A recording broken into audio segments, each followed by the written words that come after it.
batteries, some pilots, especially newer pilots to the hobby, might look at this haul and think, that's an inordinate number of batteries that I'm never going to need.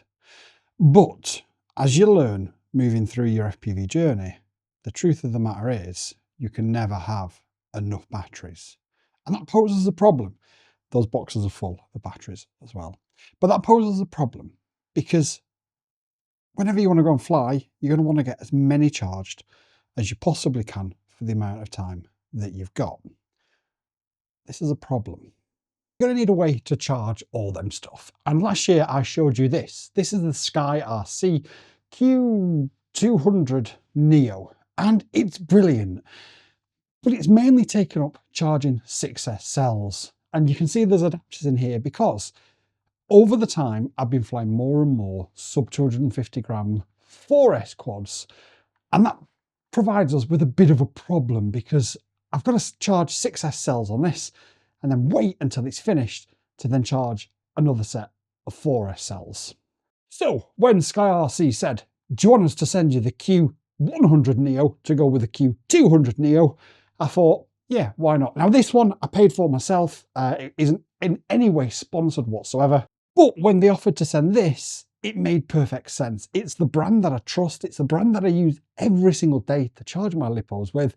And it's an extra charger to charge those 4S cells while I'm waiting for the 6S cells to charge. Let's head over to the bench now and check it out in detail. Okay, so this is the SkyRC Q100 Neo. We've got lots of information on the side. If you look, it tells us that it's dual AC, dual port operation, 100 watt charging, 240 watt charging DC, digital power supply, charging protection, smart fan control, magnetic input, scroll button, color display, intuitive interface. Now, if you've used the other SkyRC controller that I've shown in the intro, the actual menu and systems and everything like that are exactly the same on this as they are on that. So let's get it opened, and you get your power supply, you get a manual, you get a... I don't know if I'm allowed to show this, but I'm going to show it anyway. It says, "Dear reviewer, thank you for taking the time to review our product. We truly appreciate the insights and effort behind your content. Every review, whether it's praise, critique or suggestions, helps us improve and build better products for the community. We believe every bit of perfection comes from, by and of RC hobbyists." That I absolutely love. It says also scan this and we'll tell you what to say, but I'm not going to scan that because I'm going to say what I'm going to say. And then we'll take this out of here. Obviously the power supply that you get with it depends on the country that you live in. But yeah, I do love that little message. So we can have a quick look at the manual. Ultimately, that's enough manuals. Right, so let's have a look at the controller. Let's have a look at the charger. Let's see if we can get the microphone in and do the peel.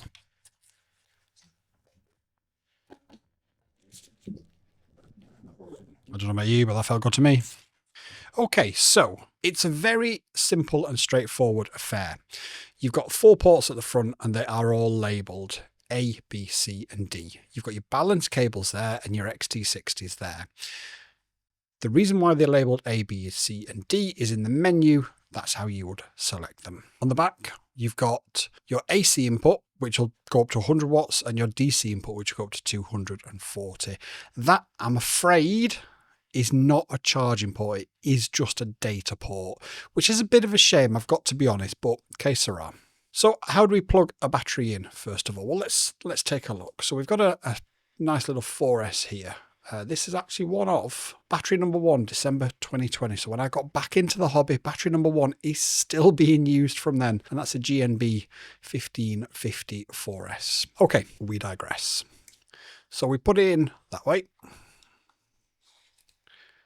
And then your balance lead, the negative goes to the bottom. And actually, there are some cutouts here. Look, you can just about see for the lip on the balance lead.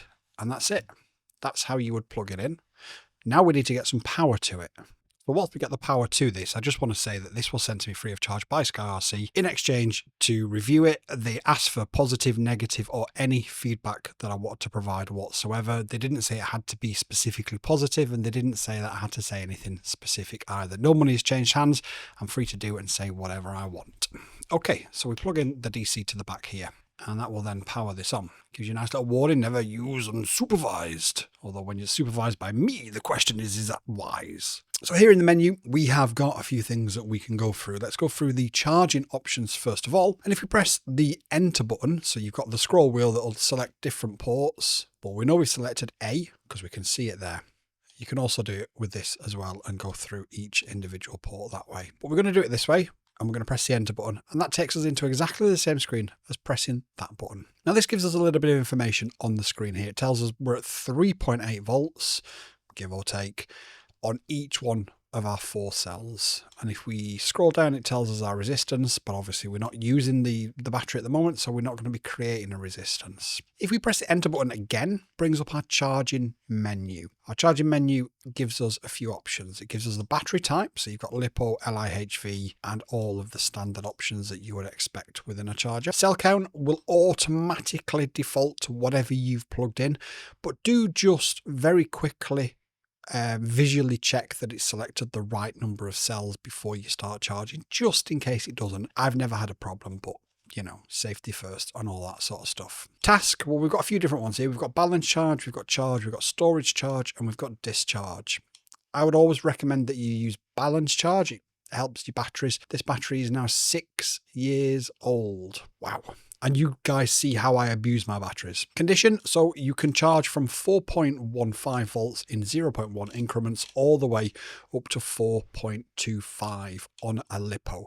Now, if we selected LiHV, it will default to 4.35, and you can charge anywhere from 4.25 to 4.50. Whoa. Make sure you've got a fireproof house before you do that. I know some people do. I'm not that brave. Okay, and then you charge current. Well, realistically, we're in absolutely no rush. We don't want it to make a lot of sound, so we're just going to select 1 amp for now. Then we scroll down and press start. Now it gives us an option. It says, do you want to set this values that you've just set up here across all 4 channels? So if you have 4 LiPos and they're all the same, 4 S's, and you want them to charge at the same speed to the same voltage, you would select yes here. If you've got, say, an LiHV in B and a LiPo in C and a lithium ion in D, you would select no, because otherwise it would just charge them all wrong. But we're going to say, what should we say? We'll say yes. Makes no difference because we're only charging 1. And then that begins the charging. But if we press this port button again, it then shows us what our current charge is at and what our resistance is at. So we can see it's charging nicely and it's actually really silent.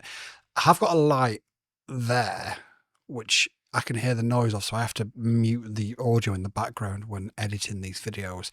But I can hear that light, which is over there, and I can't hear this, which is closer to me than that light is, so take that as you may. It's virtually silent. I'm sure if we ramp up that power,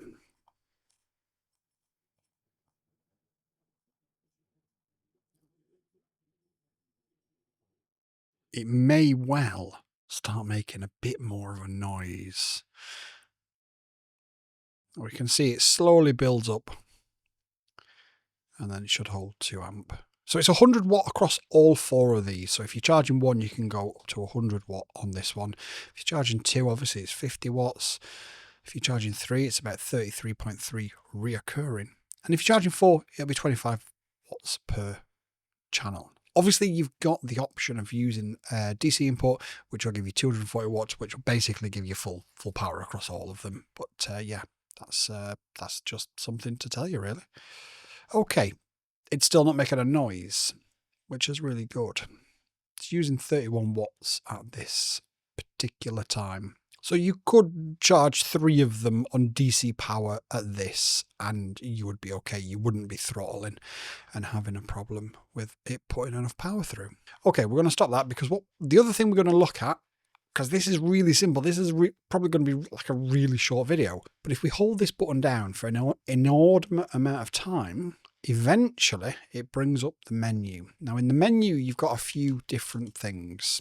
So you've got the user guide, which is a QR code, and you can scan that QR code and it takes you to the user guide.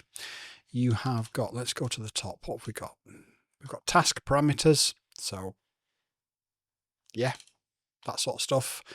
preferences. So that gives you maximum input power, wattage, LCD backlight. We can turn that up. Oh, that's lovely. Screen timeout is off. Keyless beep is low. Notify beep is low. Completion time is once. Warning is on. Different settings for your DC power. Battery. I don't know why it beeped, but it beeped. But that's your battery meter to tell you what this battery is at, I guess. If there is any camera shake in this, I apologise profusely. We are in the middle of changing everything around and we are sort of running temporary rigs and stuff at the minute. But I am going to try and edit most of it out in post. But if there is any sort of shakes in the camera, I apologise. Is that reset factory settings yet? We don't want to do that. System info. So this tells you obviously what version, firmware and hardware revision we are currently on. And as I mentioned before, there is a USB port at the back here, and that's how you would do a firmware upgrade. So it's 1.74. I am going to check in a second and just see if there is a firmware update available for it or not. Regulator with nobody needs to read regulator information. And that is pretty much it. Press back and it'll take you back out of there and back into the charger. Again, if you press that, just started charging. What we're going to do is, let me change to this. So we'll head into SkyRC's website and we'll take a look and see if we have actually got a firmware update for this. I suspect we probably haven't, but let's have a look. So it is none of those, Q100 Neo. Now I suspect because it's quite new, it probably hasn't got one, but we can always check. So this just gives you some details about it. It's your typical website affair. Tells you anything that I've missed, so we'll just look at it and yeah. But it's pretty cool. It's got an ARM Cortex processor. Right, let's go to downloads. Okay, so we don't actually have any firmware updates for it as of yet, which is pretty much what I expected, I've got to be honest. But yeah, that's a SkyRC Q100 Neo, and I'll probably leave some sort of link in the description down below. I'll let you know if it's an affiliate link.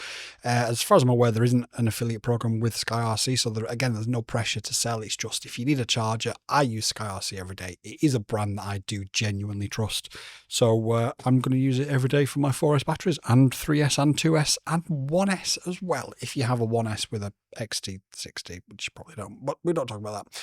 Anyway, got any questions whatsoever, please do drop them in the comments down below. But until next time, you've all been absolutely amazing. Peace out. YouTube and I have had a chat, and we believe that this is the video that you'll like the most. So watch it and let me know if they're right.